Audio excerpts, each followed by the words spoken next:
Hi, Hi, good morning. Hi Saroj. Hi, and good morning. Good morning. Started my Yeah, video. and yes. Yes, Anup is there. Hey, Girish. Hi, Hi. Anup. Good morning.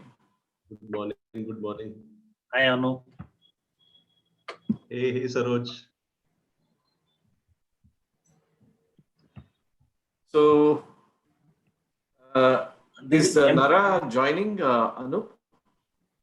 I've not been able to reach, man. It's okay. We'll get started, I guess. Okay, sure. Let me just message him.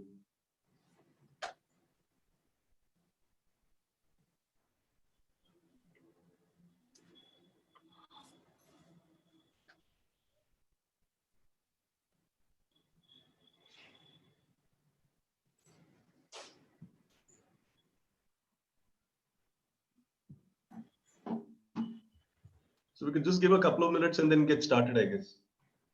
Sure. Is there someone in the empty chair? You sure? Kishore. Yeah, Kishore is on, but he's not at his chair right now. Yeah, Oh, he's joined, is it? Yeah, I can see. yeah, he's there. Oh, yeah, he's joined. Okay. I tried calling him as well.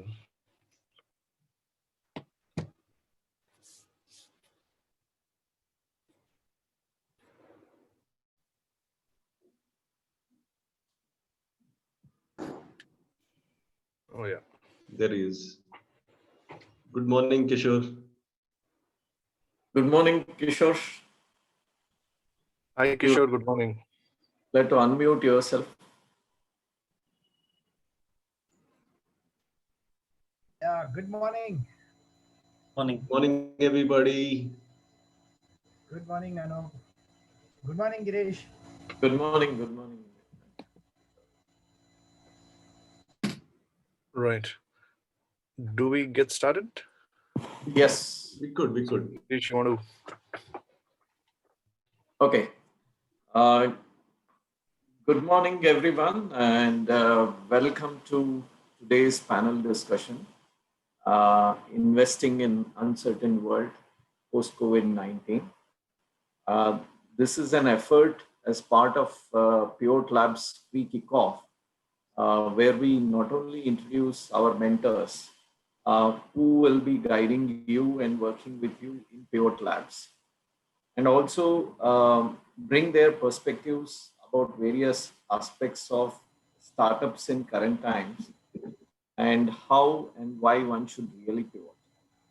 So before we get into the panel discussion, let me introduce GINSERV and set the context for today's discussion flow. I'm Girish Hiramet, and I head the business operation at GINSERV Bangalore. GINSERV is one of the leading technology business incubators in India, located in the heart of Bangalore city.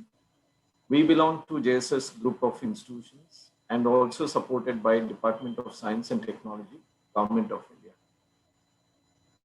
Like any startup, we too have come a long way, nurturing and growing tech startups for over 10 years now. Over the years, we have been playing the role of catalyst to a great success. And so far, over 150 tech startups have graduated from our campus. And 50 plus companies had a growth rate of over 200% at GINSERV. So we provide startups and entrepreneurs the much needed tarmac for a right takeoff, be it getting them started with the entity setup, operationalizing their business by providing the plug and play workspace, co-working space, mentoring support, access to the seed fund, be it through our own seed fund, or connecting them with the angel or VC investors, and also the market connects. So in simple words, we are like a startup and coaching mentoring institute. So startup should, if they really want to accelerate the growth of their business, and I think this is the right place, and they should get in touch with us. So now let me touch upon a bit about Pivot Labs. We all know that the current times are difficult for every business, and every business has been disrupted. The worst hit segments have been early and mid stage businesses, and the entrepreneurs are facing unprecedented difficulties in their individual journey. So times are tough. Every business is compelled to innovate in every aspect.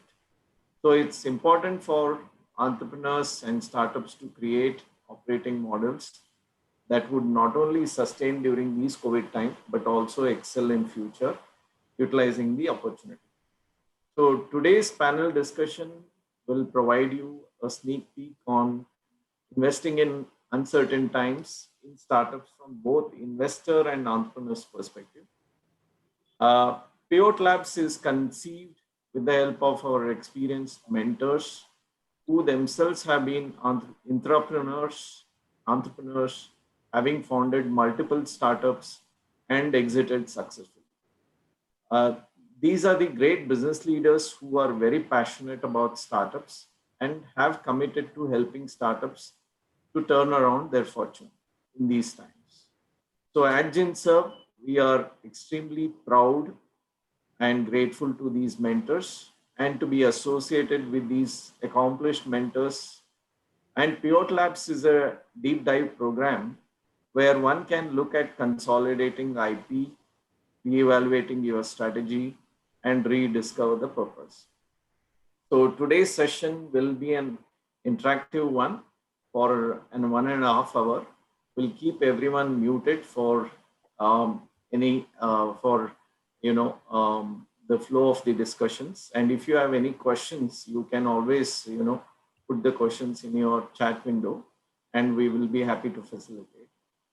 So now I request my mentor colleague Nanjunda to kind of give a perspective about today's session, and also talk a bit about Pivot Labs from his perspective.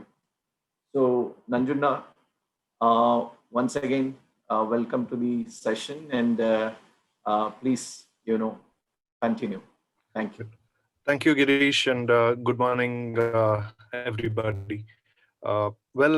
Just to take it further from where Girish left, we'll perhaps come back to the Pivot Labs part towards the end of it. So probably we'll just dive straight into today's topic, because most of this conversation will be around why we are doing Pivot Labs. So effectively, this will suffice, unless, of course, we can get into some details of Pivot Labs towards the end of the conversation.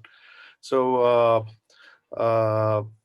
well, just to set the context of today's topic, which is investing in the difficult times, and particularly the post-COVID-19 times. We are yet to reach the post-COVID-19 times, but already there are some signs of how it is going. So to open the floor, I would just like to make few statements coming from the observation of what's happening. There are few startups where there have been investors with the commitment of funding. Sorry, some pigeon at the window.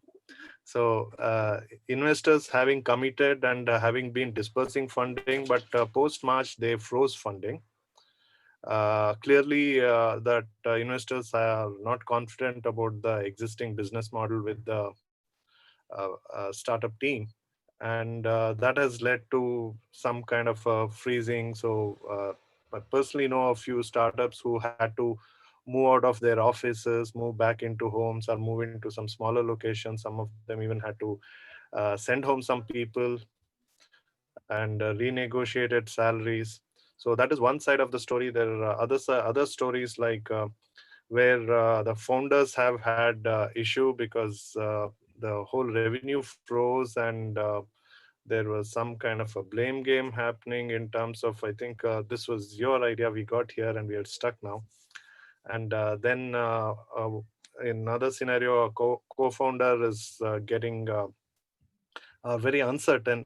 Funnily, there is investment, there is money in the account, but co-founder himself is uncertain about the way forward and wanting to go out. So a lot of these things are already at play. And of course, another last aspect is that now we continue to see there are few investors who got active in saying that they are looking at actively buying out.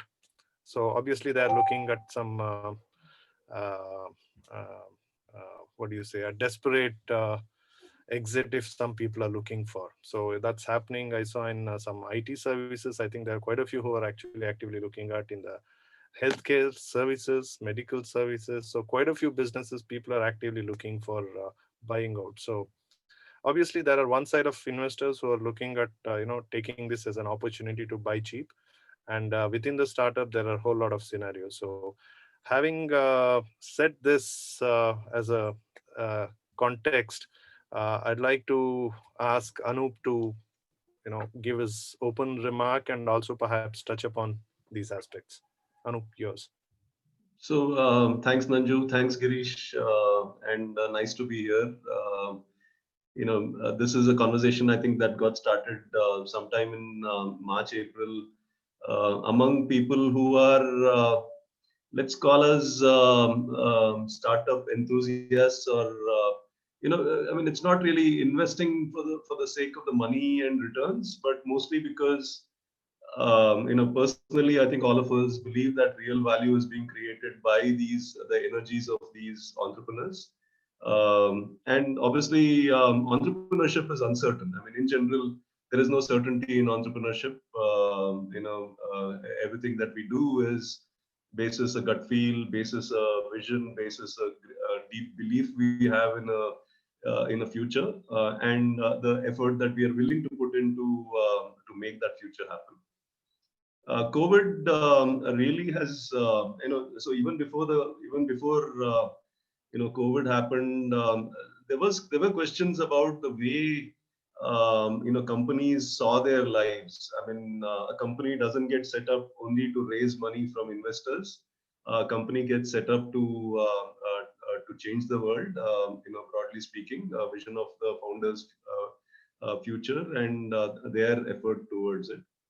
There was already these murmurs going on about, hey, is this really entrepreneurship, to be able to create a business plan and then chase investors to be able to go and get funding and then burn that money to be able to acquire customers and so on. COVID, I think, has really one good thing that I think COVID has caused. While different people will take different approaches to benefiting from it, like the investor community that you talked about. I think one thing that is very clear is, I think, strong business plans, strong focus on cash flows, a strong focus on profitable business models are back in fashion, and will continue to be in fashion for the foreseeable future, hopefully forever. That's one big thing that has happened. The other thing is, I think in uncertain times is when real entrepreneurs truly shine. And entrepreneurial capital, I mean, so there are two kinds of investors in the market: investors who are stuck in the industrial age, where they expect a guaranteed return out of their investments. I would bracket every single venture capitalist in India as that. If you look at any term sheet, any SHA that they sign, there is this guaranteed return expectation. Not that they've gotten it, but at least the documentation says that. Entrepreneurial capital, I think, is back in fashion. People who are providing that cognitive support to their investments, and that is in the form of knowledge. I mean, every investor who's brings a certain set of knowledge, connections, networks, and so on. So that level of cognitive capital, which is not just money, I think entrepreneurs create a lot of cognitive capital by when we get started, we bring our entire families and our entire network to get aligned and get excited about What we are trying to do, we go and meet strangers and we try to convert them to the mission. That's all cognitive capitalism, that is without money, that we are able to achieve that value. I think that's back in fashion. I feel the true entrepreneurs will shine. The true entrepreneurial capitalists will shine. And now, since we are seeing through the fog that got created, as part of the COVID, deglobalization acceleration, localization acceleration, the rise of digital experiences for everything that we consume. All of those, I think, are huge opportunities that I personally see in the marketplace. And I think entrepreneurs that are able to operate under shoestring budgets, be very bottom line focused, be very cash flow focused. I think will do really well. And I think there are enough and more investors that have tempered their expectations, and that I think is a matter of time. People will deal with the uncertainty in different ways, and start to focus on what they think. I mean, we still have to lead a life, right? I mean, there is still going to be a life after COVID, and risk taking and investing. Uncertain. I mean, it's all uncertain, right? Now, at least we know, clearly, we're going back to thousands of years of history of how businesses were created, and hopefully, that will be something that will create a lot of value. And we are already seeing those green shoots happening in many of the conversations. Right. Thank you, Anup. I'll just invite Kishore. Kishore, can you go, get your camera? Yeah. Would you like to give your open statement, please? Yeah, see, definitely, I agree with Anup as to he touched based on a large spectrum on many of the things that I wanted to share. But overall, yes, the funding scenario has changed, and the big question is now, when we say funding, what is the need for funding, and at what stage funding is required, whether it's really required at this stage, or it can be through a churning of the startup finding ways to generate revenues first and come up to a certain expected milestone, and then take forward the investment option. Now, again, the earlier stories of where I have a business plan, I have an idea, and I put the basic POC in place, and now straight away I jump into a relationship with funding. That kind of scenario, I think, for next 36 months, I don't see that really as a way of life. And the the investment today we are looking at more where a startup or an entrepreneur has the skin in the game first, can demonstrate what skin in the game is there, and then is able to look at whether the person is able to reach a positive cash flow. And however the magnitude or the the intensity of the cash flow is, whether it can be a positive cash flow. And definitely in the COVID situation, now the burn rate has come down drastically. So therefore, that is one qualifying standard to see whether this idea is worth investing or not. On the high burn rate, of course, in COVID is not welcome because of the uncertainty. And then investment also now is more of like, okay, now you have an idea and you want to go on a scale up mode, and there's a specific need that you have identified, and to get you there with a milestone, this is the kind of investment is required. So you break the entire investment into like a dosage on specific need on scale up. So therefore, outright funding doesn't happen anymore. It will be only based on whether it would be addressing the need of a innovation intensive program, or a project where probably the human capital needs to be given more importance. So therefore, that will be on the focus, or it could be go to market, specific need of the go to market. So therefore, what I want to say in short is that the investment flow will be over a prolonged period of time and focused on only that critical component which is required for the business to calibrate. Then apart from that, one of the things that would be very exciting for an investor at this point of time would be to see whether there is a capability of alternate revenue stream also. What if this particular idea goes kaput in the middle because of some change of policy or some kind of direction flow change? Can I ensure that I will be able to continue the business, or I come to a dead end? So do I have enough alternative revenue streams that can keep the business going? So this is one of the aspects that we would look at. And then the cognitive capital within uh, the business ownership. Now, if it is more of a single business owner, then I think I found that many of my friends in the investment community are desisting, because in this kind of situation, you need a proper set of co-founders or a team where the cognitive stress can be distributed and the workings can be deliberated on a shared basis, because at the end of the day, in a situation which is so extreme and unprecedented, people have to reflect and deliberate on the whole idea. So this is to show the strength whether it can hold by itself. So that is one thing that is something that people are looking at. So do I have the time or should I stop? We can come back to you. Yeah, thank you. Right. Saroj, I guess you're used to the alphabetical order and waiting for your opening statement to come after a few. So now it's your turn. You have to unmute, Saroj. Yeah, this has advantages and disadvantages both.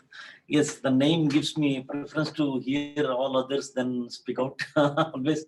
But yes, I think mostly the things what an investor would like to say, it has been covered. But I would only try to expand it bit my perspective into it. The topic we're talking about is uncertainties, and then saying that post-COVID world. I think there are two different aspects, because uncertainty is COVID time, and certainty is supposed to be there post-COVID times. If you continue to have uncertainty, then there is no point of discuss. There is nothing to discuss actually, because my thing is, as our previous speakers covered, pre-COVID time, before COVID, also there was a little bit of uncertainty was there, and we could see as investors. Now, when the post-COVID time, and if we see the history, see, COVID is what? It is an economic crisis also. You look at the previous crisis, whether we go back to Great Depression, or whether we do World War II, or you do 2008 World Financial Crisis, or even 2000 Y2K and 2001 World WTC attack and all this crisis always provided a huge amount of opportunities, and different kind of businesses emerged and different kind of investors emerged. And that is what history is seen. History is always seen. If you look at the best point to refer here is, suppose I go to the stock market. The stock market, what is also a kind of investments. And if you see, when there was a crisis, people felt uncertainty. It is really crashed. Even you look at the Sensex, it crashed, like went down to 25,000. Now, little hope came when people felt this is only a short-time phenomena. This we will be traveling to the post-COVID times, and the medicines are coming, and mortality rate is low. Then suddenly the markets are beating the previous records and going even further.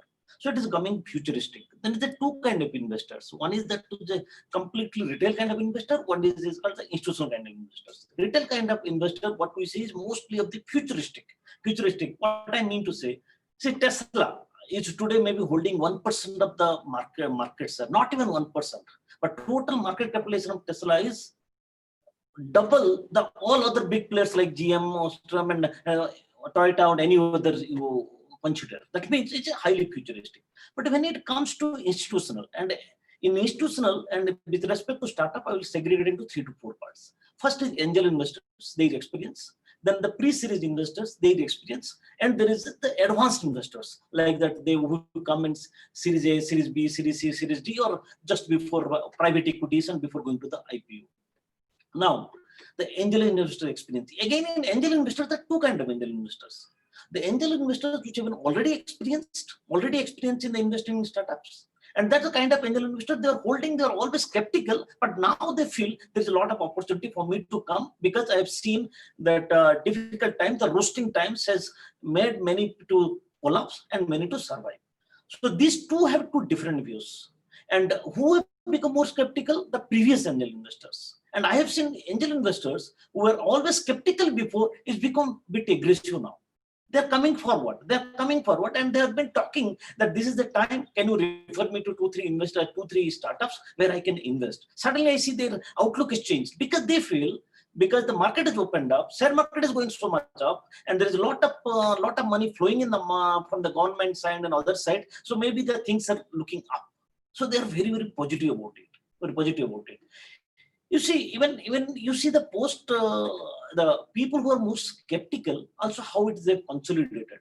You look at Tata's, they're aggressively looking into getting into the one pharma, big basket. And you would not have never imagined probably Tata's would be investing in like a big basket, $1 billion, or Tata's would be investing in 1 mg for so much of money. So it has consolidated the market in different way. Because why they got the idea? They've seen that in Reliance. What happens when people from PPG or Abu Dhabi Investments or even KKR or even blindfoldedly they've invested on those companies? Because it is re-emerging, the whole trend is re-emerging, the investors profile is changing, the startup profile is changing. But the best part of it is, this is a roasting period what the startups have gone through. Not startups, most of us have gone through, but the startups per se has gone through. But only two aspects. One is that now, as we have read it, that today unemployment is very high. And that is the same phenomenon in USA also. Because unemployment phenomenon is very high, the entrepreneurship is taking a state.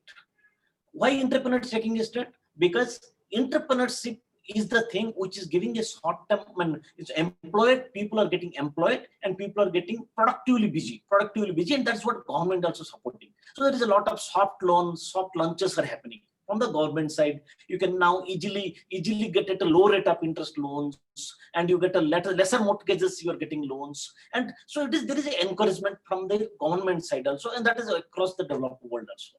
And second thing is happening in the startup which have roasted. Roasted means those who have survived, and survived how they have survived. Have they survived because their business model was really robust enough to survive, or they survived because they did not do any operations and hence they survived? So those who survived out of their business operations, they have much better scope, and these new investors are looking for those kind of startups, and we also need to focus on those kind of startups who could survive in a roasted times. It's like family. In conflict times, different agendas surface, and if your objective alignment is very strong, the agendas always merge to a final goal. And that's what I feel, because I get that feel that the two different aspects of the experience, what I feel from the investor point of view and also the startup point of view. And I've seen people here, they've suddenly has become a very profitable vegetable marketers. So they were doing other things, and these people, the vegetable middleman has really grown up. It is not in lakhs, in crores. The migrant workers, most 10 to 15% have become vegetable sellers. So the dealership on that aspect is really emerged. And also 1 or 2 aspects in privately I was concerned. I don't want tech name, you can guess it. Also, that is a big edge tech, where one of the largest edge tech investment. Suddenly, a lot of people shown interest in investment there. The founders now, because of that, the conflict have started coming. The founders are not agreeing, and the valuation are not getting agreed. So all the things were behind the carpet towards kept, all the disagreements and all, it is surfacing now. It is becoming much more stronger. So we are looking the both aspects, and as I said that if we see the last 4-5 crises, we have experienced the similar things. And another thing where my experience very much is there, very highly I was connected in the infrastructure industry. What infrastructure is? What? It's a huge capital investment. Whether you build airport, whether you power plant, whether you do anything, so it always needs huge amount of capital. And those kind of companies, they go through the biggest in the crisis time. Saraj, we can. Yeah, I can start. I think I've given the flavor of it. I think when we go forward, if anything, I'll come back. Perfect. We'll come. So, Kishore, is there something you want to complete before we you asked if you have some more time? So, is there something you want to complete with, or can I unmute, please? Please go ahead. Please go ahead. Okay. Then I would like to take the thread from Saroj. I mean, of course, he actually left multiple threads. So I'll just like to take a few to start with one thread of looking at particularly from our context at early stage investment scenario, right? Now he was talking about at least startup to get investors or attract investors. So do you agree from that scenario? Is that or what kind of a timeline in considering these things, Anup? As in, when will early stage investment become a flavor again, or? No, so what Saroj was saying was that there is enough and more active investors are in the fray now, and also a lot of resources made available by the government. So, Yeah. in that So, context, I'm asking you. So, I mean, yesterday I was looking at some ROC data. So, if you look at, I mean, ideally, I mean, intuitively, I would have felt that the number of new companies being formed in this year would have been less compared to last year, because last year we were at a boom period. And so, interestingly, even counting COVID period, April to September of 2020, 12% new companies registered in India as compared to the same period last year. And if you 12% compare increase? 2019 to 2020, So 12% increase in the number of increase in companies the number of registered. companies comparing 6 months, April to September 2020 and I was 2019, mentioning. and a 60% increase if you just count the quarters, July, August, September, of this year compared to July, August, September last year. There's a 60% increase in the number of new companies. If you look at the last 4 months data, I mean, consistently 16,000 new companies are being registered in India every month since July, August, September, October. 16,000 plus new companies have been registered in India. And primarily, if you look at the data, even more related services, manufacturing and manufacturing services, and business services are greater than 50% growth. I mean, agriculture and agriculture related services have grown 160% compared to last year. I mean, the same quarter last year. And it could be for multiple things. I mean, and government policy in the agri policy that has come out, the NEP that has come out, all of that is triggering a lot of, and what Saroj mentioned, everybody wants to be productive at some level. I mean, we are all, we want to be confident human beings. When we get laid off from a job, it is something that spurs an action. At the same time, from an investment perspective, a lot of early stage companies that have been registered, very young companies, in the last 3, 4, 5 months, early stage investors are also, I mean, we are seeing new people coming in. They don't have typically, experience doing this. But I think in general, most of these people are wanting to get involved with the startup companies as well. It's a way to be productive in addition to being providing the capital to get an idea kicked off. So I think that's sort of a coalition of professionals, let's say some sort of middle class, savings coming into it. Could be happening as we speak because the opportunities are there. I mean, like Saroj was mentioning, just in collecting vegetables from the farms and then marketing it in the cities, there is enough and more. I mean, possibilities. Inefficiencies existed in our economy, which can be solved through digital, and that I think is where I think a lot of activity is going in.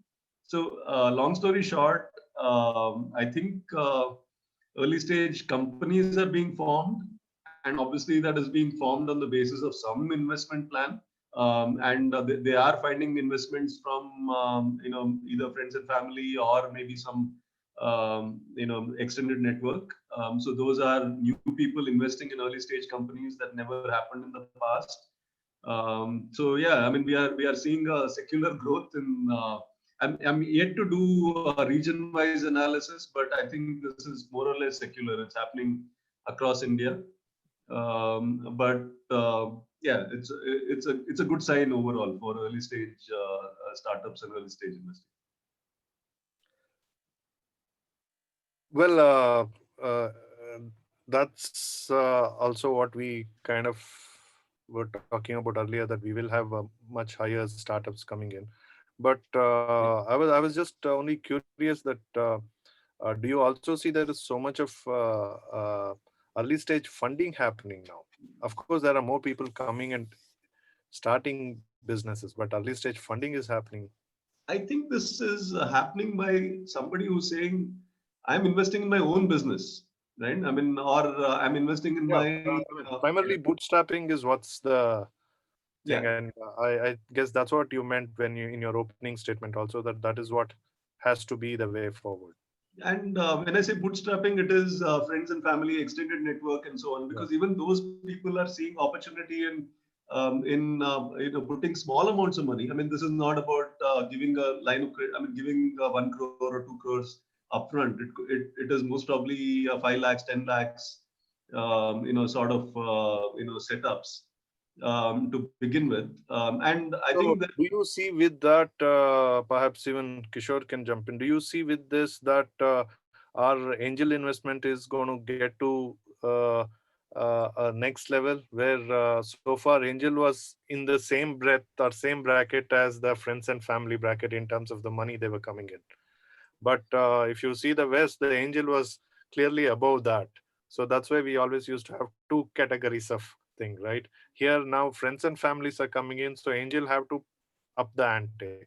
Do you see that happening Yeah, here yeah. in US? See, I really want to, uh, you know, uh, thank Anup for pointing this out, because if you look at the statistical data, in July, about 18 lakh employees were laid off from the yeah, corporate sector, and that kind of large percentage of people suddenly being thrown out with no second alternative, because no hiring is going on anywhere else where the people are only trying to consolidate. So therefore, that 18 lakh population in July plus another 14 lakh population which was laid off in August. If you look at it, they are the ones who are contributing in starting a lot of new ventures and getting into their hands-on on entrepreneurship. So therefore, I see this as the creation or the starting point of a new cycle of entrepreneurial scenario. And while they are able to very confidently pull resources from the friends and all, lot of savings and lot of see, since they are in the salaried class, obviously there are a lot of options available in terms of bank loan and all that stuff readily been extended due to the COVID scenario. And those things they are taking advantage, and they are able to jump into the bandwagon of entrepreneurship. Now, uh, angel investors, now we need to look at the redefining at what stage they will step in, and what value that they will create. It's not just about just that you study a business idea and you do the risk taking and support it by some investment over a period of time. So the angel investor's role also has changed now, where people are seeing more like a growth partner. Angel investment is not happening just blindly because I'm taking the risk, I'm putting money in you, but I'm also participating with your business to see that you don't fall down in the process, and I'm also there to support you and make sure you are able to jump back. So that scenario is also emerging, and I guess as we go along, the entire approach towards angel investment is itself going through a big change. yeah. So I think taking on from Kishore, where Kishore brought up, I think this whole modus operandi of saying, "Hey, here's a check.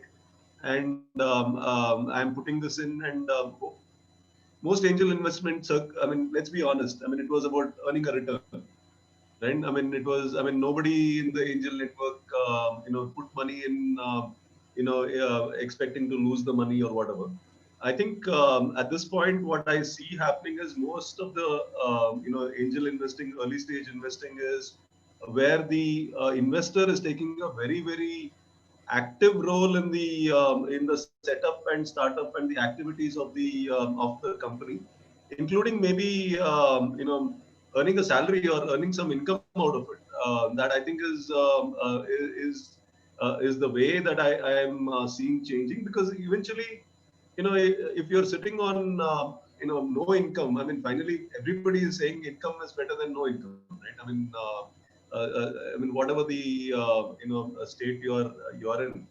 So I think I mean, I am starting to think that this is a new wave of venture capitalism called entrepreneurial capitalism, where you are funding your own ticket into entrepreneurship, right? I mean, it is your investment into maybe into 3 or 4 companies which fall into your core skills and your aspirations, and then you are also part of the company, finding a sort of important role or even a professional role to play in those companies.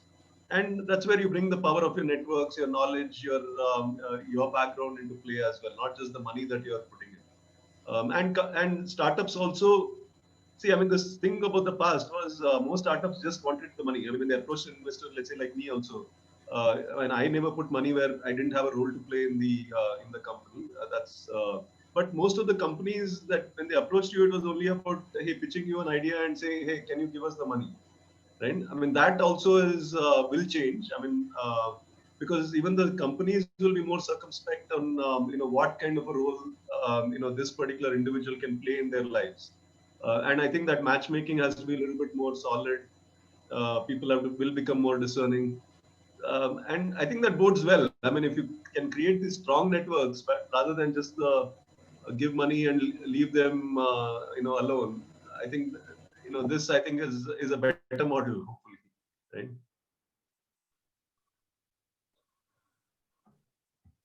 Yeah, please, Kishore. Yeah, so I think I would just bring a point here, adding to what Saroj Kumar had pointed out, that certainly there are a lot of ideas during the COVID. We have seen jumping and taking the advantage of the scenario, and growing 4x, 6x, and all in the COVID scenario, and they were able to bounce back with harnessing the opportunity.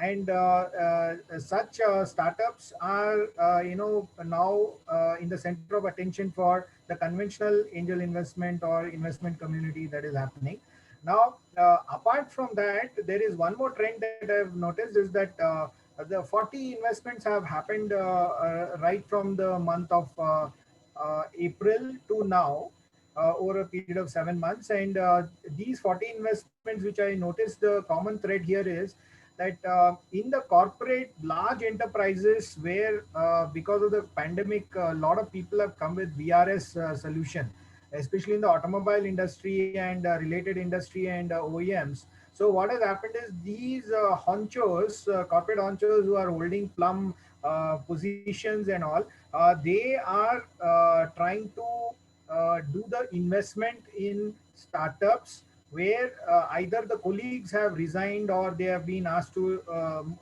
leave the organization. So with them, they are participating in investment from their side, and what they are doing is they are playing the role of an amplifier of that idea. So they are investing their personal wealth into that. And so I have seen not less than about 12 of my friends there having put investment in not less than 3 to 4 ventures over a period of time.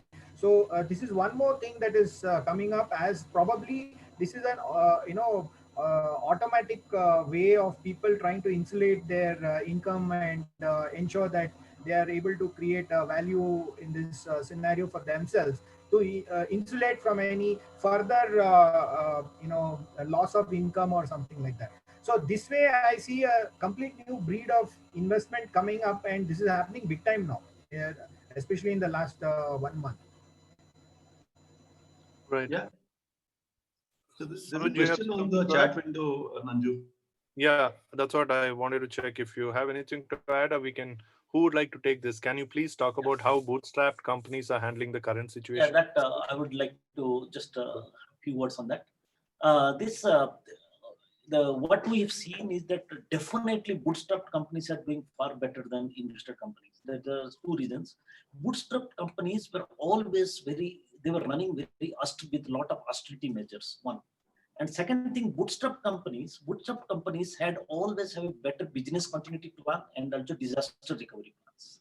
And now, why this is different from the invested companies? Because most of the wherever the companies have invested, that money is deployed in the market for scaling up. It was not like profit driven cash conservation, and that was not there. If I have a startup where my angel investors or others have invested, either that case what is come to me, either I've deployed it in the market for my scaling of the business, or I'm hiring more people, or the money is still with them and I've signed a term sheet but the tranche has not been released. So those companies have affected the most. And bootstrap, they had ability to maneuver themselves very well because they always run based to in and out basis. What is my inflow? What is my outflow? They adjust. Elasticity is very high. So most of the bootstrap company you will see by 2021, they've survived. They have survived. And actually, this is the companies, those who had but a lot of bootstrap, even you go to Silicon Valley, you go to even Happiest Mind here, this is the company had a lot of case and they did wonderfully well in the IPO. In the IPOs, and it has gone to 40 times, 50 times, 60 times of the revenue in their listing. They've listed, and this has come out because it is a very natural phenomena to have. If you have a austerity measure, you have a business continuity plan, they will survive in a crisis time, and that is the whole the purpose of the crisis, handling the crisis. Now, only Nanju, I'll take one more minute. I know others also speak on this point, but just one more point. See, the stage of investment, what we have seen, stage of investment, there is always a strong correlation. Angel investment has a strong correlation with the large investments also. What I mean to say is, by that time you see that the index goes to 45,000, 50,000 market, Sensex go to 45,000, 50,000, suddenly you will find there is overvaluation of the companies. When the overvaluation of the company, market will get saturated. Then they will look down. They will look down. Then you will see those companies are in a advanced level, but they're not going to IPO. They get invested, and after that, that gets overvalued. Then they'll come down to even down pre-series. Then they will go to angel investments, and angel investments will get last because angel investments, most of the investments are not return based. As Anup said very rightfully, angel investment, most of the angel investors do because they want to get engaged. And that too also, their passion gets engaged. So I like the idea, I feel this will have a return. But institutional investors will have a contested idea. They think that, no, you may like the idea, well, will it give the return of 25% to me? But angel investment is not always like that. Always like that. So it will always take a stand. But by the time market reaches 45,000, 50,000, you will see huge angel investment happening because a lot of private capital, and India is running with 35% of the savings. There's a lot of HNIs. They don't know what to do because if you go and invest outside, you won't get 4 to 5% return. So it is taking much easier. So the atmosphere will be highly conducive by middle 2021 to get a lot of angel investment happening. Thank you, Saroj. Yeah, Girish, you want to say something? Yes. I have this question is with respect to Anup's response, where typically what has been happening in the last few months at GINSERV, that we get a lot of calls from these startups between early stage and growth stage. They call us saying that like, I have this business, we have been doing this business, and the product is established. We have onboarded certain customers, but we need now, these are typically bootstrapped companies, and now suddenly they want money. Okay, so when we pose them certain set of questions, okay, with respect to why they have run out of their funding, or why the customer traction is kind of dipping down, and how much, what kind of quantum of money that they need, and how that we can assist them. So we see a kind of a huge gap okay, in terms of their own evaluation of the business opportunities and their own model fitting into the kind of current scenario, right? So there is like what I hear is that from Saroj's thing that your some of the earlier response that there is one set of people who are ready to kind of invest and also want to get engaged with these startups, right? But there is on the other side is a set of startups who are kind of bit delinked within their own business model and everything. But suddenly they want money. They have run out of money and they are panicking. And now they want to kind of this thing. And so, how do we kind of, ensure that one is that these set of entrepreneurs actually do bit of, homework and get the house in order, and also the other side of investors where they are able to kind of see these ideas and then like kind of connect, and then so how we can help them in terms of converging both these groups of people and then getting them that the mutual benefit.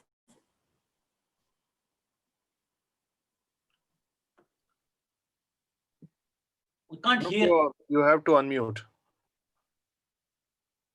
Anup, you should unmute. Anup, yeah.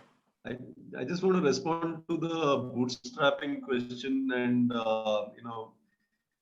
bootstrap companies do really well, but bootstrap companies are based on the mental strength and sort of spiritual strength of the founders, right? I mean, you can't be bootstrapped if you don't have very strong mental fortitude, because you need to find money to pay your obligations on a month-on-month basis on a shrinking base, right?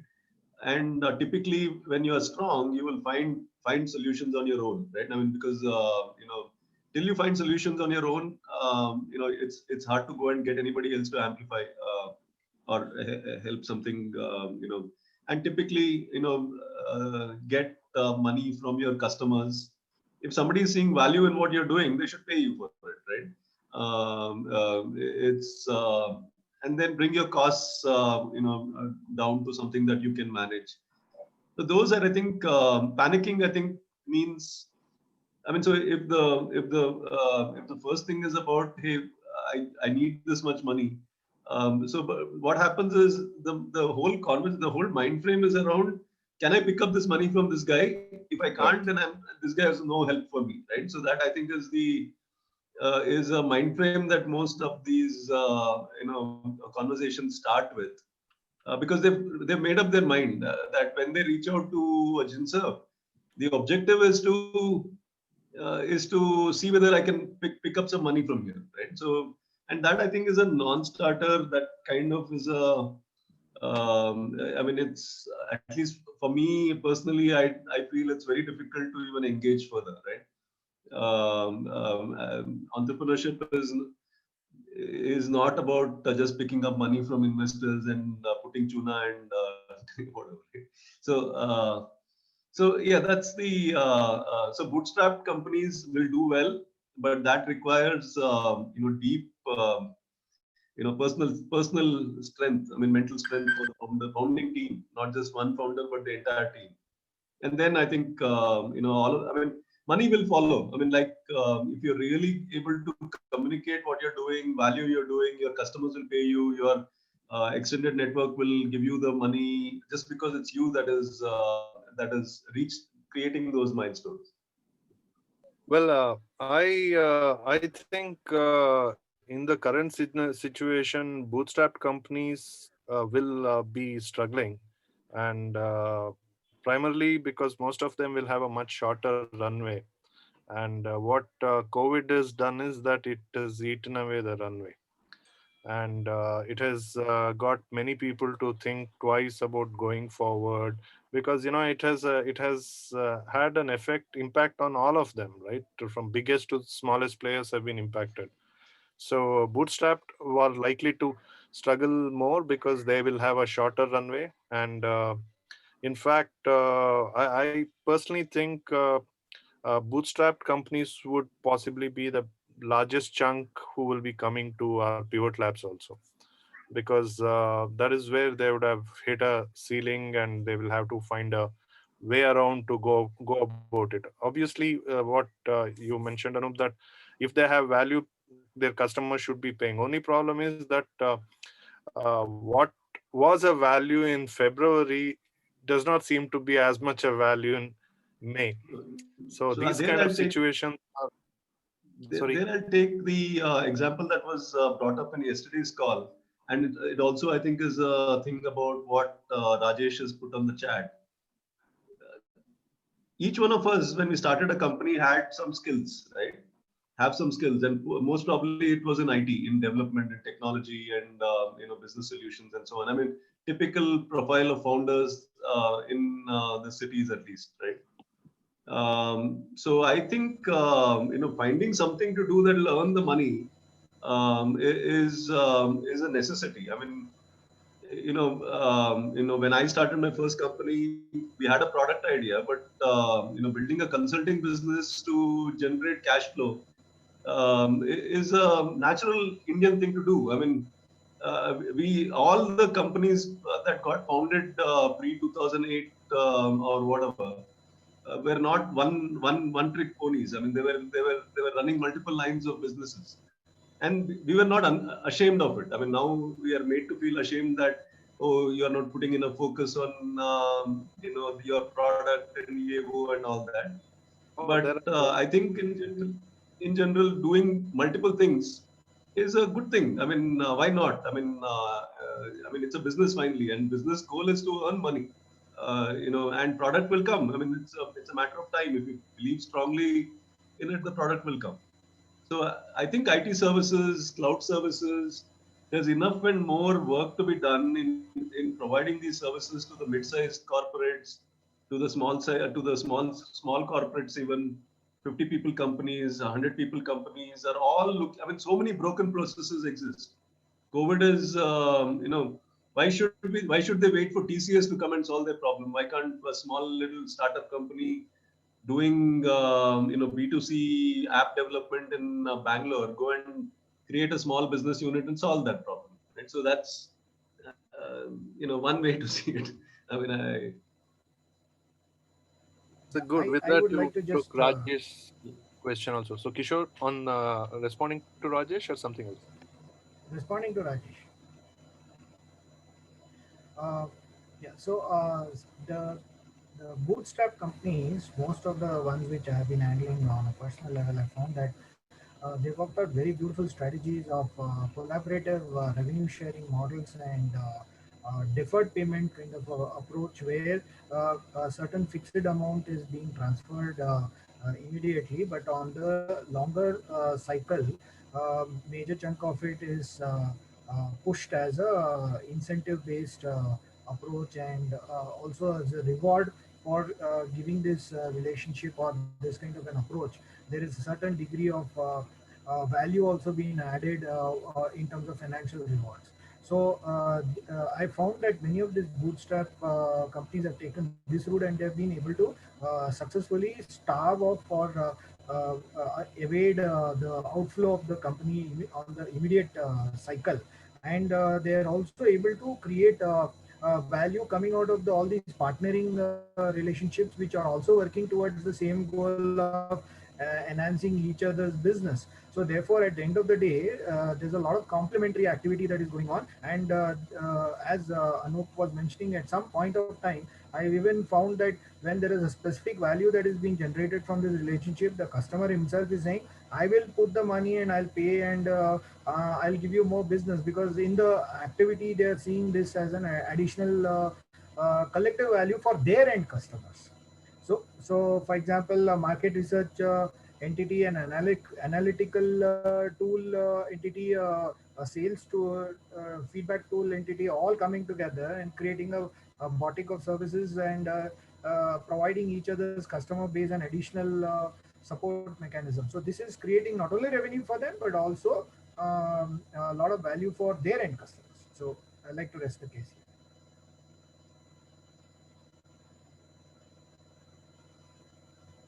here. Right. I guess Saroj, do you want to comment on the second question on the IT services bit, or Yeah, that's exactly I touched upon, because IT services are mostly the bootstrapped companies. Bootstrapped companies. There is always a case flow making, a case flow matching always available. So they, in that situation, they've done actually well. And even in the IPO, and most of the company in tech companies or the IT service companies have done extremely. One is that in the revenue side has done very well. As Anup said, that they're mostly clouding, and a lot of possibilities are there which they are enlarging. One. And second thing also, because of their cash flow management, and they always run on the break-even positive basis. So they have always survived on that. They've survived. And one point, what Nanju you were telling, I hear only difference is, yes, a lot of people have suffered. Even the bootstrap companies have suffered the cash flow issue. No doubt on that. But what has happened is, if they might have closed down, but they will come back, and they've survived it. They've survived. But the problem with the early invested companies is they're not able to cope up with it. I know few companies, 5, 6 companies I know, they don't know how to cope up with it. If the lockdown was 2 months, probably they could have, because they would have gone on cash flow, short-term came, and working capital could have been sufficed. When the problem is extended to 12 months or 8 months to 9 months, most of them do not know how to put the house in order. Because you have huge number of offices, you have huge number of people you have employed, but suddenly your business is evaporated. Suddenly business evaporated, and your whole time and energy gone into only maybe you're making your house order and housekeeping. And housekeeping is destroyed you completely, because the longevity will depend upon how much you've invested. If your revenue side is suffered for 6 months to 1 year, it is very tough to manage the working capital, no matter how big the companies are. Similar thing has happened with the infrastructure companies also. If it is so much of longevity, working capital will suck you. Yes, some companies will survive, they will do well, exceptions are everywhere. But we're talking in average. Average things. And the only another question, what I think Girish was saying, there is, yes, I find there is a lot of gap, there is a lot of business gap, a lot of investors looking for good startups. And a lot of startups, they're struggling, and they've done well, or they've seen a lot of light in the end of the tunnel, but they find they need some support in terms of case support and money support and all. There is a very good business opportunity for the GINSERV is concerned, or any bona fide, honest incubation center is concerned. But the question is, how do we build that trust? How do we create the credibility, saying that we are the right people to connect you? We are the right people for this matchmaking. So now it is the focus is on us, we mentors, on you, the management, to create the trust and the bridge. That is the internal actually. But there is a lot of requirement. There's no doubt on that. I just want to quickly add here. I mean, just looking at the last 4 months data, the number of companies being formed and so on, I think there is a number of needs of these companies as they go through their life cycle. I mean, and taking on where Saroj is saying, I mean, bona fide institutions like GINSERV and the associated network, I think there is enough and more activity that we can, solutions we can provide to these companies, and help them through their journey. I think if it is about connecting mentors to these companies, connecting them to business, strategies, funding, all of that are, but I think in the past, we've done this in a very person-to-person level. The scale at which this is operating, I think we need some level of automation, some level of technology platform that can coordinate this whole thing. I think there is a new entrepreneurial economy that is forming in India, seems like, and there seems to be a need for just that. I mean, providing software as a service solutions for this. So. And GINSERV, I think, and incubation centers will play a big role. Well, the IT services route perhaps was best 10, 12 years ago when you were doing it, right? But don't you think today the open source library that's available is huge? Yeah. Then there is this low code, no code, It's right? not. All these things are just taking away this opportunity completely, isn't it? No, Maybe no, right no, now it's still there in no, India. no, Adoption is less. no.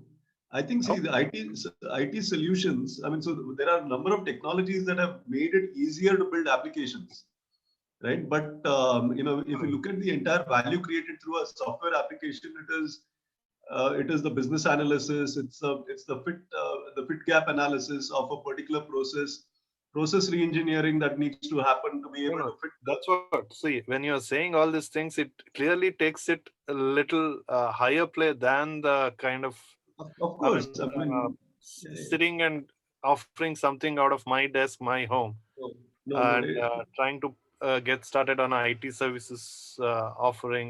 That will not fly right anymore. No, I mean, essentially, what we have to do is we have to bring our experience as corporate. I mean, I'm assuming many of the startup entrepreneurs would have had a corporate life in the past, maybe 5, 10 years. Oh, you know it, right?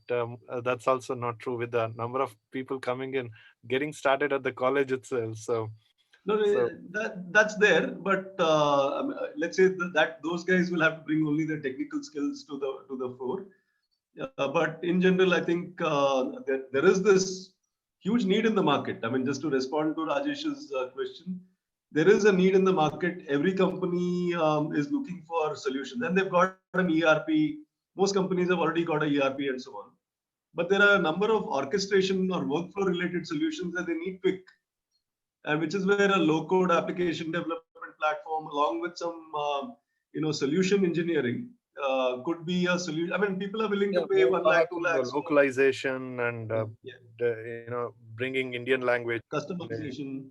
Yeah, Yeah, but it has to get to a little specialized area. It just can't be very generic services. yeah. I mean, take your specialization. If you're a manufacturer, if you know manufacturing, you get into that, or if you know supply chain, you get into that, or if you know, yeah. So and specialization will come over time.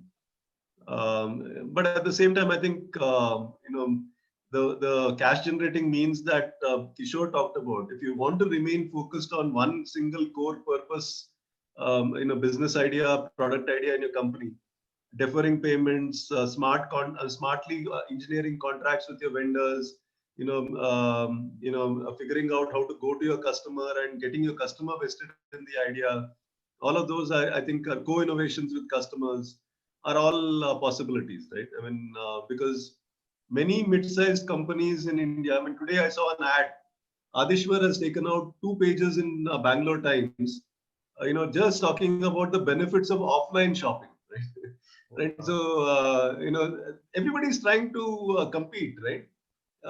And do something to be able to differentiate. So there must be ways for these guys to go and offer some services that can. I mean, people like Adishwar must exist all over India. I mean, who want to compete with the big online players who are eating their lunch. Right. Going forward, I want to ask each of you. You can just have a show of hand to take do the first response. See, we've always had a situation where there has been an element of distrust from an entrepreneur to the investor.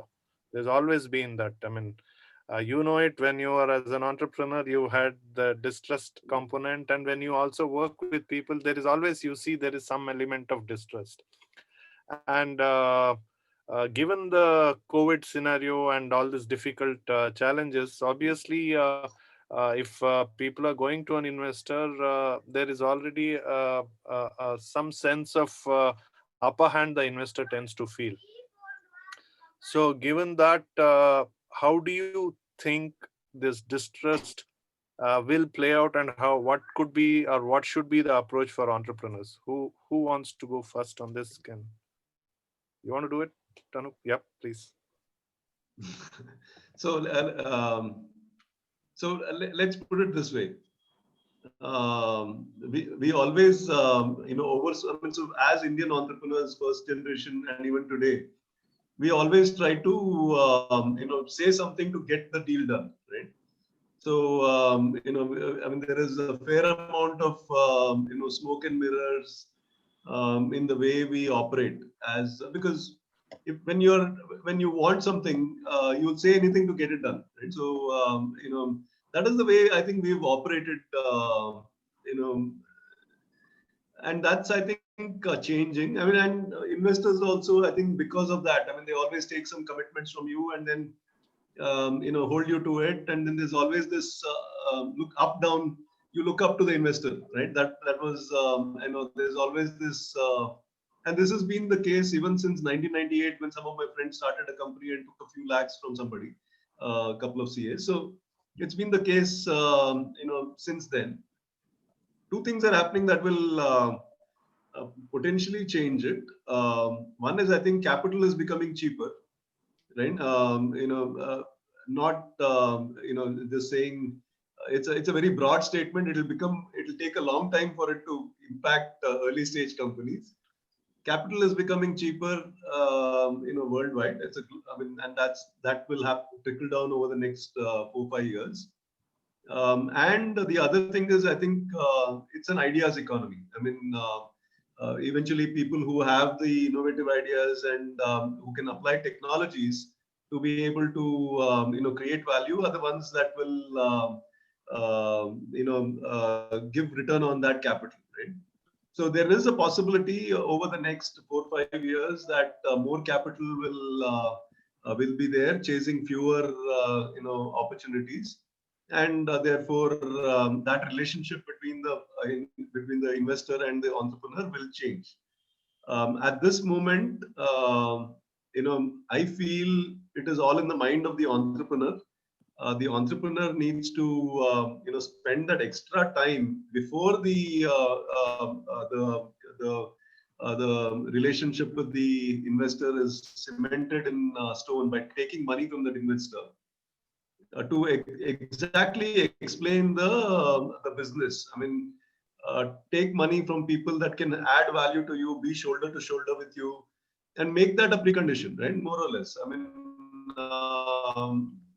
that I think will bring better benefits in the longer term. This whole distrust equation will go away. Yeah, but when you need the money, you'll do whatever it takes to take the money, and then you'll spend the rest of your life in that company regretting that decision. Yeah, I mean, time ki baat hai, karte rehte hain. I mean, it's like ongoing wheel. That's all I have to say. Saroj, you have some personal story also on that front as an investor. So how do you want to address this question? Yeah, because the investor, the entrepreneur always say a typical relation. I won't say it is a husband-wife relation or two good friends relation. I don't know, but the relation is very typical, because whenever there is a cash flow or case issue comes, always the investor feels upper hand. And whenever there is a new customer sign, the entrepreneur feels upper hand. So it is who feels upper hand, what point of time. But the difference, if the more number of grudges between them, and this crisis is ensured, those grudges are getting surfaced. Because it's most of the grudges because you have difficult time. And then obviously as an investor that says that I had told you that time to do this, you didn't listen to that. And because all the problem, because he's in a submissive stage, obviously you come out with your own agenda, all the grudges, all the problems you come out. The moment you bring it out, then go to one conversation, two conversation, three conversation, and you come out to your agreement and terms it. So in this period, what we see, and we have seen in the past, the agreements and the term sheets are most discussed between the two investors and the entrepreneurs. Because what the term sheet said, what it was talked about it, what we meant it, intent was what for the investment, and what you were supposed to do, you did not fulfill your conditions, and this surfaces much more.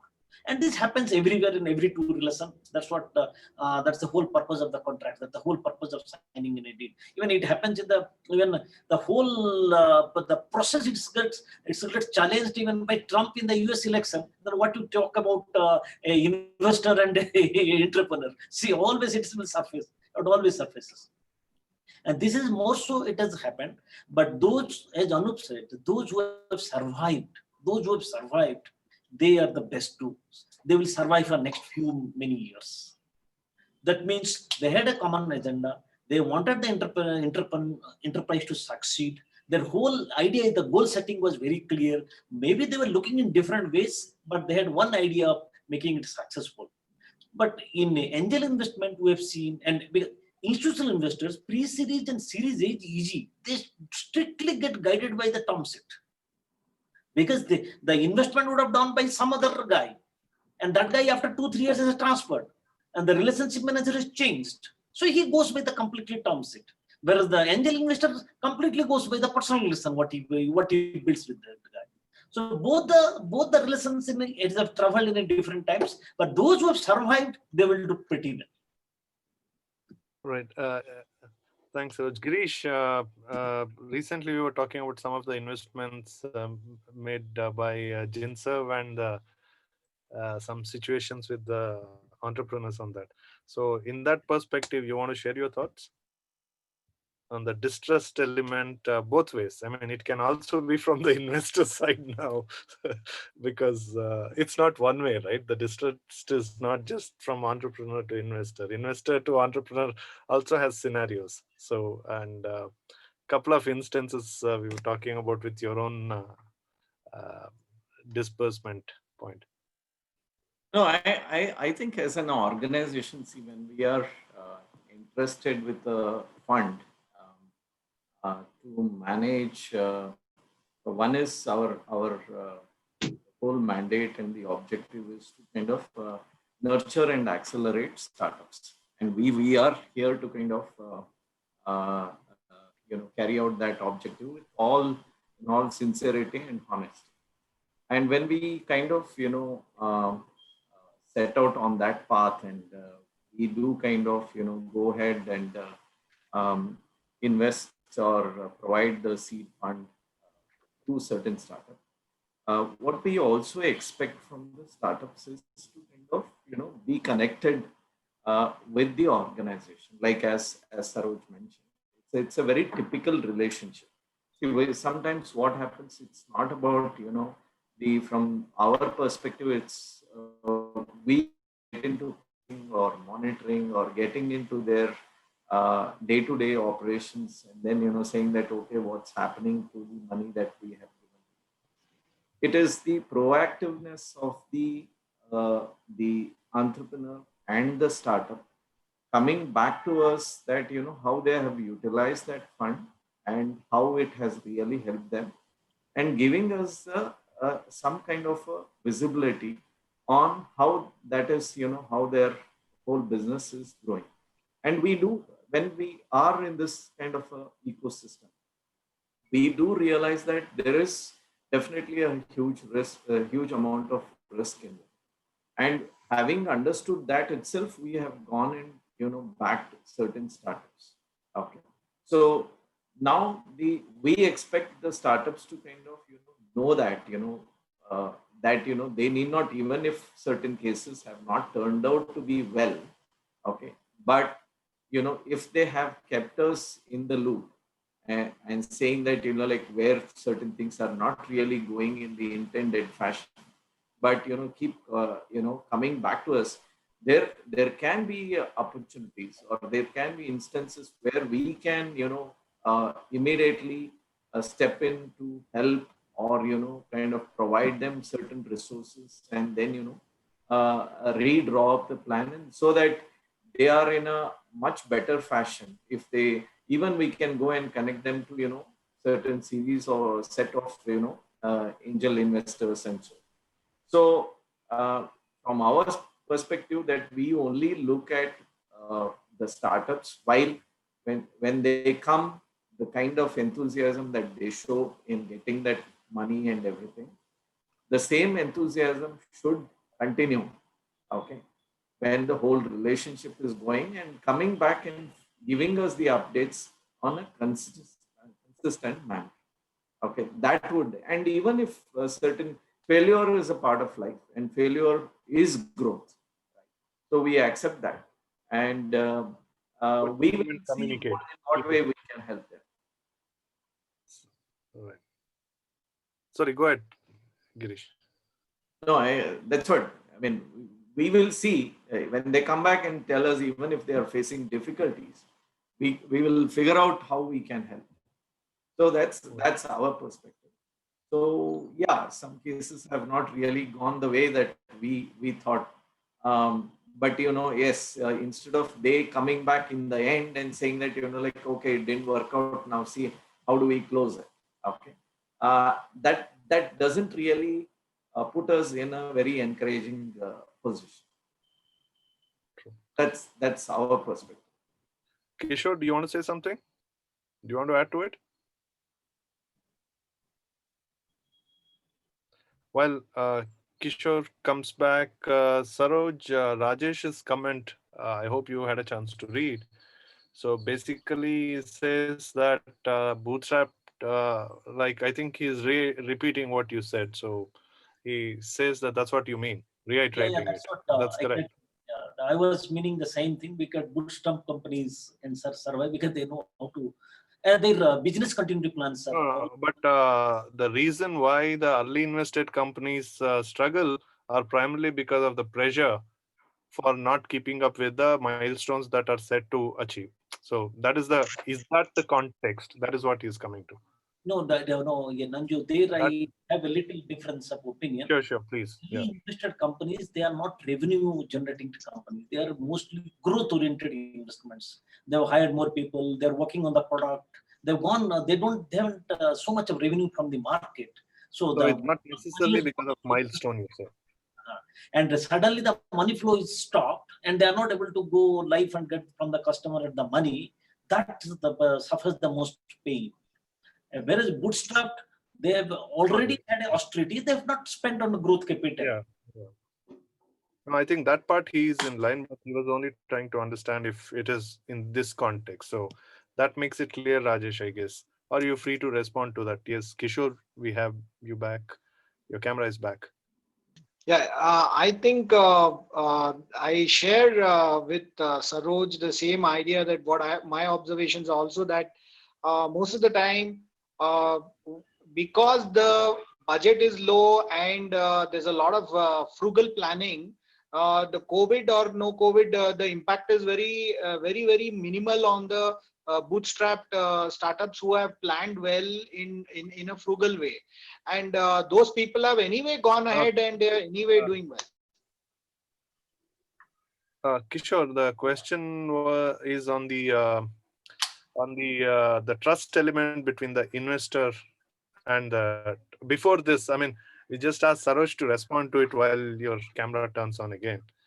Yeah. Prior to that, what Anup and Girish and even Saroj had spoken about the trust element between the investor and the investee in this context, and there is a huge scope for distrust. So you heard all the perspectives. So your perspective on that. Yeah. See, the thing is, what happens is, again, I just want to add the bootstrapped way of approach. There is a high degree of trust because there is a certain understanding that the person is not indulging in things which are not in the need of or the element of need. But then when it comes to just investment on a conventional model, what happens is there's a high distrust in terms of where the money goes, because majority of the investment requests that have come off late are people who are already running with piling debts and things which have their EMIs have been skipped, or whatever the problem is, they've defaulted somewhere and all. They're projecting and they're saying that this is the kind of investment I require to survive. and to go forward. But overall, it is looking like a camouflaged way of putting things that causes a lot of distrust and some kind of suspicion as to where the really the money is going, whether the projected amount is towards actually the scale up of the business or the improvement of the business, or towards addressing those needs which are already on the firefighting. Absolutely. I think, yeah.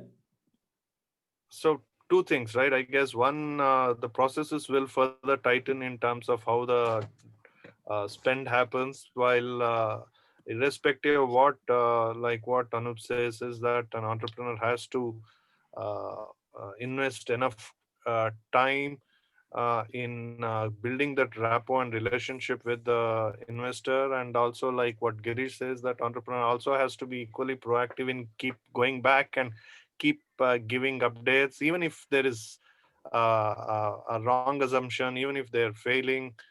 Keep the communication channel actively open, so that things can be addressed and they don't get into a bigger distress situation. Yeah. Right? If I've So I think if we're able to align the objectives or the interests of the entrepreneur and the investor, right? And the case that Kishore talked about is happening quite a bit, because the real reason why the entrepreneur is panicking might not be because of the business. I mean, it could be because of personal reasons or other commitments that existed, based on lifestyle choices that existed or exist. So there, I think there is, that is where the distrust starts coming in. I mean, where is the money really going into the business? I mean, so at this point in time, I think that cloud needs to come out. I mean, many people have built, entrepreneurs even have built, commitments that are beyond, beyond their, current situation, and COVID has created those problems. Those kind of bloodletting will happen. Strong businesses with committed entrepreneurs will emerge, and as they emerge, my thinking is we need to come up with a new model where the investor entrepreneur relationship needs to be like a VC-LP relationship. So when me as an entrepreneur, I'm taking money from an investor, I'm providing him a service, right? I mean, I can charge 4% of that money being taken as my upkeep, right? As something because I'm taking care of that money. So I mean, some of these models I'm thinking are conversations to have. No, interesting. If you recall, there was a conversation sometime. Shiv talked about giving funding, and the entrepreneur immediately used up almost 1/3 of that fund to pay up their GST dues and penalty, right? So, what do you think? Is that a fair thing or not a fair thing? He didn't use it personally, but it was a GST dues and penalty. No, that's wrong. I mean, see, I mean, the thing is, it was hidden from the investor. So the minute, when money comes in, aware of it. Investors should have been also aware of it, right? No, I mean, in the end, say no. I think I mean, so if I was in that position, I would have, maybe even filed a case against that entrepreneur, right? So because these are disclosure. I mean, I'm investing in good faith. I mean, I'm supposed to be told all the disclosed all these issues. I mean, that's just like nothing personal. It was for the company, so it is. It doesn't matter. Doesn't matter. That means, I mean, my decision to invest would have changed, right? So, all material information that needs to be there about the use of the money, cash flow. I'm a cash flow man, right? I mean, अगर मैं पैसा डाल रहा हूँ, so and I need to see it live for 12-18 months or whatever that period that we agreed on, right? And that needs to go to the right. So there is no way that runway will be met. Correct. So look, I mean, there are a lot of these commitments that are hidden, and then people just use it. So that is where the distress comes in. But I think as part of Pivot Labs, as part of all our engagement and so on. I think first things first, I think entrepreneurs need to disclose everything material, right? Otherwise, you're in for a bad relationship. I mean, if you don't disclose everything upfront, I mean, these are material things. Disclose it. I mean, and even after that, if the investor invests, you're good. Not disclosing is not good, right? So that's disclose everything, build a trust-based relationship, and then if you really achieve that and you're in it, for doing some good value, I feel you're giving an investor a service. I mean, you are taking care of his money, right? And you're applying it to good use. So If I the feel you entrepreneur is need to honest be about more. it, then that could be the point. Correct. Yeah. So Saroj, you have something to say? Yeah, here there's just a minor difference from the Anup what he said is that if you have invested a company and you did not know that GST dues was there and a penalty was there, and after you invested they paid to GST, you cannot file a case. I can't, but I would try. Even you cannot say that he has not disclosed the facts, because if it was for his personal EMI he is paying, you can file a case. You have not disclosed. But GST on the case waterfall, it will fall very much higher only. Because government will not agree that a company is not paid in GST and things, and you are asking him not to pay GST and penalty, and they will not stand. The court of law will not stand. The second thing is, as you rightfully said, is we angel investor mostly like the guy. 50% for me, I like the guy. I like his honesty. He is talking. I feel maybe my judgments are mostly go wrong. It's a different issue. But I like his honesty, his transparency, his openness, and his idea he's talking about, his background, his qualification, and his all the things I like. And the second thing of the enterprise is, if he has not paid GST, that means he has some accounts. He has accounts, and I must have seen some accounts. And in the accounts, it should display. If I don't see the accounts in a port, it will come in. There is a legal clause where it will be that is, as an investor will be considered as a ignorant. The law will not protect me. Law will not protect me. But happens most of the time. I don't think Anup was talking about legally going after that, but the other agreements. A lighter vein, I was saying that. But yes, but most of the times we invest for a purpose, the money goes somewhere else, and we feel cheated. That has happened most of the time. So trust one side, due diligence on the other side. Yeah. Yes, but primary some prima facie basic due diligence will not be covered under the legal cases. Right. So we have come to the end of the session. So is there any closing remark any of you would like to make, or I would just like to talk few minutes or just a highlights of the Pivot Labs effort. So towards that also, your closing remark could also be towards that. So again, we can go with the same, or we'll go reverse alphabetical order. Saroj, closing statement on this and towards Pivot Labs, leading to Pivot Lab. Yeah, my collection of all the thoughts what I had this last 1.5 hour discussion last week, and also yesterday I was lucky to participate in the discussion. I was listening most part of it. What I understand, the timing is perfect. What for the Pivot Labs, and the initiative is a very well timed and very coordinated, and very high good individuals have been brought in there. So Pivot Lab is a good concept to now, and a lot of startups, especially even in investors, they should take benefit of this initiatives, and then we have to see that how professionally we can manage and how professionally we can do matchmaking and what kind of contribution we can do. This is the very appropriate time to launch this. And if I don't know what is the subscription now and how many people have applied and what they've done, but I feel the timing, the whole setup looks very appropriate. So Anup, since Kishore has got cut off, your turn. Yeah, so Pivot Labs, I mean, I agree. This is the time when new companies, new green shoots are coming in the economy through entrepreneurship. There are existing, efforts, companies that were started in the last 2-3 years, as well as older companies that are going through, change or dealing with the change.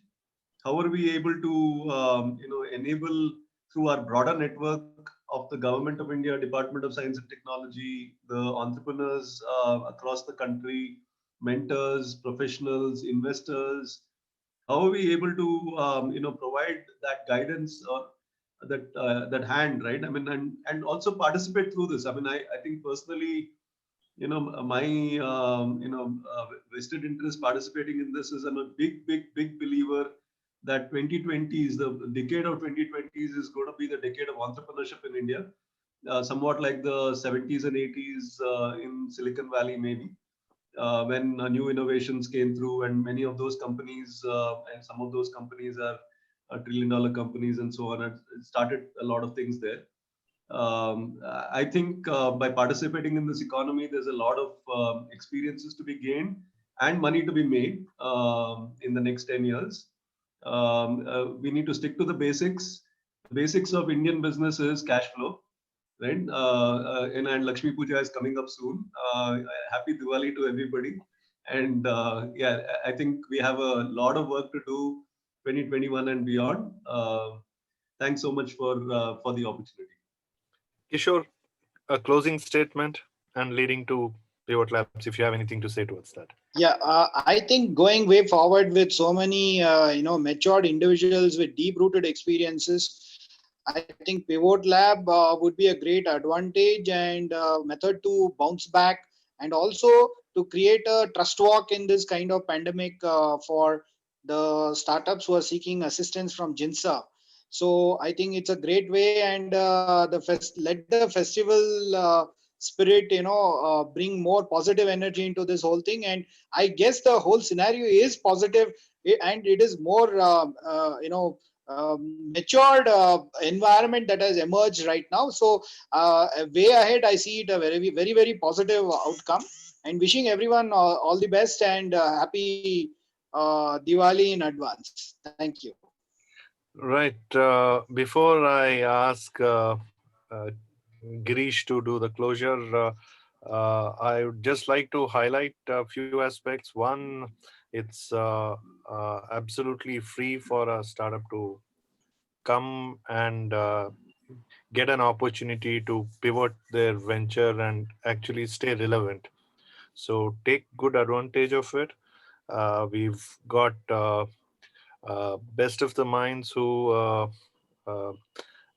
like I was quoting yesterday, that we are not here to force our mind, our opinion, our thoughts onto you as an entrepreneur. The whole effort is how can we work together to get you to do your best. So that's this whole effort, and also stay relevant in this context. So please feel free, look up the website, fill up those forms. Whenever you have any doubt, you can reach out to Girish, us, any of us. There's a contact. So any clarification before you want to sign up for the program, come for that, and then we'll take it forward from there. So with this, Girish, it's all yours. And again, once again, thank you so much. And yes, happy Deepavali to all. Yeah. So thank you very much, Nanjunda, for moderating this very highly insightful session. Thank you, Anup, Saroj, Kishore, for great overview of the current business scenarios from an investment perspective in relation to startups and entrepreneurs' life. I myself learned quite a bit today. So I guess it's the best time for each entrepreneur to rediscover and tap into the little resources that are around him and create or seize opportunities, and thus become resourceful for himself. So this is why we conceived Pivot Labs to assist startups and entrepreneurs. So please register quickly for Pivot Labs, as our closing date is fast approaching, if you have not done so far. Our mentors will help you to kind of realign the product or customer fit, re-strategize for customer value, positioning, remodel, and redraw the purpose, and pivot for a better future. So the link for registration is www.ginserv.in/pivotlabs2020. So please go to our website, and under programs, you will see Pivot Labs. You can apply there. So we at GINSERV thank all our panelists for an enlightening session. with their perspectives and spending very valuable Saturday time with us here.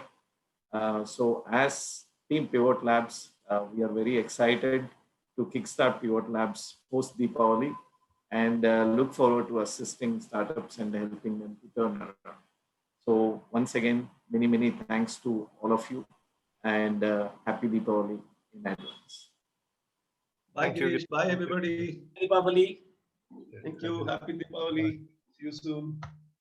Yeah, wish you all happy Diwali. Thank you. Bye.